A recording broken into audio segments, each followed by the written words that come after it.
High বন্ধুরা, সবাই কেমন আছো? আশা করি আমার বন্ধুরা সবাই ভালো আছে। বন্ধুরা, আমি আর তোমাদের ভাইপো একটু বাইরে যাচ্ছি। তো কী কারণে যাচ্ছি, ঘুরে আসি, তোমাদেরকে সব বিষয়টাই বলছি। একটু বাজার কলকাতায় গিয়েছিলাম। কারণ কি বলতো, আমাদের ফ্ল্যাটেরই এক পুচকু সোনামায়ের জন্মদিন। তো তার জন্য গিফট কিনতে গিয়েছিলাম, বুঝেছো?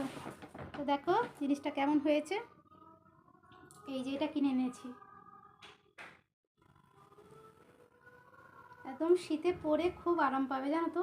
ভীষণ মোটা আর হেভি সফট একদম। ভেতরটা খুব সুন্দর, দেখো পুরো তুলা। খুব সুন্দর, দেখো কেমন হয়েছে একটু বলো। বাচ্চা মানুষ একটু পরলে ভালোই লাগবে এগুলো। আর হচ্ছে গিয়ে কী বলো তো, গিয়েছিলাম যখন একবারে একটা কাজ মিটিয়ে আসলাম। শ্যাম্পুটা একটু শেষ হয়ে গেছিলো, এই শ্যাম্পুটা নিয়ে এসেছি। আর তোমাদের ভাইপো আমার সঙ্গে গিয়েছিল, তোমাদের ভাইপো এই যে আমার কাছ থেকে এটি ঝেড়েছে, বুঝেছো? এই যে এখন ঘড়ি কাটে বাজে 9:30। তো আমরা তিনজনে রেডি হয়ে এখন উপরে যাচ্ছি।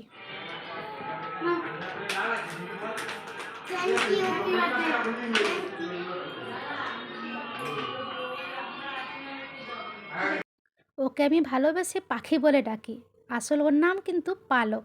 ভীষণই একটা কিউট বেবি, ভীষণই শান্ত, জানো তো। যাই হোক, গুটি গুটি পায়ে উপরে এসেছি। ও বাবা, সবাই তো চলে এসেছে, শুধু আমরা তিনজনেই বাকি ছিলাম, জানো তো। দেখো ওখানে আরাধনার কিউট বেবিটাকে দেখে তো আমি না নিয়ে থাকতেই পারলাম না। আর ওখানে মেঘাদি, স্নেহাশিসদা, দেবরাজ, সবাই ফ্ল্যাটের সবাই চলে এসেছে। তা যাই হোক, দেখো বেবিটাকে নিতে গিয়ে বেবিটা কেঁদেই ফেললো। ওর মা বলছে না না, কিচ্ছু হয়নি, কিচ্ছু হয়নি। তা যাই হোক, দেখো আমার তো জানোই বাচ্চা নিতে আমার ভীষণই ভালো লাগে, ভীষণ মানে ভীষণ ভালোবাসি বাচ্চা, জানো তো। তা যাই হোক, দেখো এখানে কিন্তু রান্নাবান্না হচ্ছে। আর এইটা খুব ভালো আয়োজন করেছে, যে গরম গরম করছে, গরম গরম দিচ্ছে। তবে শীতে কী বলো তো, দেখবে গরম গরম জিনিসটা কিন্তু ভীষণ ভালো লাগে। আর এদিকে দেখো ওর মা খুব একদম শান্ত করেছে, দিয়ে গুটি গুটি পায়ে চলাচ্ছে। তা যাই হোক, এখানে গরম গরম পকোড়াও রেডি হয়ে গেছে, চলে আসলো হাতে গরম গরম পকোড়া। তার দেরি কেন, খেতে আরম্ভ করে দিলাম তিনজনে দিয়ে একটা জায়গায় বসেছি, 3টে চেয়ার ফাঁকা হতে। তা তোমাদের দাদাকে বলছি তো চলো এবারে খেয়ে নিই। তোমাদের দাদা বলছে না, এত তাড়াতাড়ি খাবো না, একটু বসি না। যে আচ্ছা ঠিক আছে চলো বসি। বসে বসে একটু গল্প করছিলাম, তা করতে করতে দেখি না আমাদের যে পাশের ফ্ল্যাটেই, এইটাকে চেনোই তো, পুচকু ভাইটাকে। তো ওরা এসেছে, ওর বাবারও কী বলো তো অফিস ছিল, অফিস ছুটি করে আসলো। আর ওর মারও টিউশন পড়ানো ছিল, টিউশন পড়িয়ে আসছে। দিয়ে আমাদেরকে দেখে বলছে হাই আন্টি, আর তোমরা এখনও? আমি বলছি হ্যাঁ। বলছে আমি তো ভেবেছি তোমরা খাওয়া দাওয়া করে চলে গেছো। আমি বলছি আমিও যখন ছাদে আসলাম আমিও তো ভাবলাম যে তোমরা খাওয়া দাওয়া করে চলে গেছো। আমি তো মানে একা একাই মানে লাগছিল। তা যাই হোক, ওরা তিনজন আমরা তিনজন একই এতেই খেতে বসে গেলাম। দেখো পাতা পড়ে গেল, পাতাতেই প্রথম পড়েছে একদম এক টেবিল স্যালাড। আর দিচ্ছে এক পিস করে কেকটা কিন্তু ভীষণ মানে ভীষণ খেতে সুন্দর ছিল।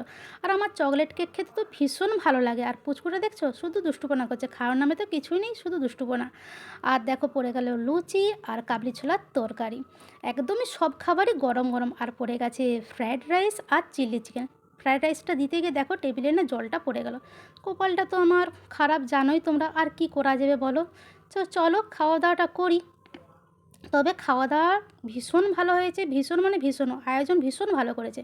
আর শেষ পাতে চাটনি। আর চাটনির সঙ্গে কী মানায় গো, পাঁপড় ভাজা। আমার কিন্তু পাঁপড় মানে চাটনি চুপিয়ে পাঁপড় খেতে ভীষণ ভালো লাগে, ভীষণ মানে ভীষণই ভালো লাগে।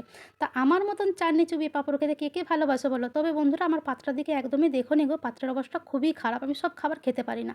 আর শেষ পাতে পড়ে গেছে ললিন গুড়ের রসগোল্লা। তা বন্ধুরা, সত্যিই কিন্তু ভীষণই ভালো আয়োজন করেছে, খাবারও কিন্তু ভীষণ ভীষণ ভালো হয়েছে। তবে হ্যাঁ, বার্থডে গার্লের মা, বাবা আর ঠাম্মিকে দেখাতে পারলাম না, ভীষণই ওরা কাজে ব্যস্ত। তো চলো বন্ধুরা, এই ছিল আমাদের আজকের ভিডিওটা ভালো লাগলে লাইক কমেন্ট শেয়ার করো।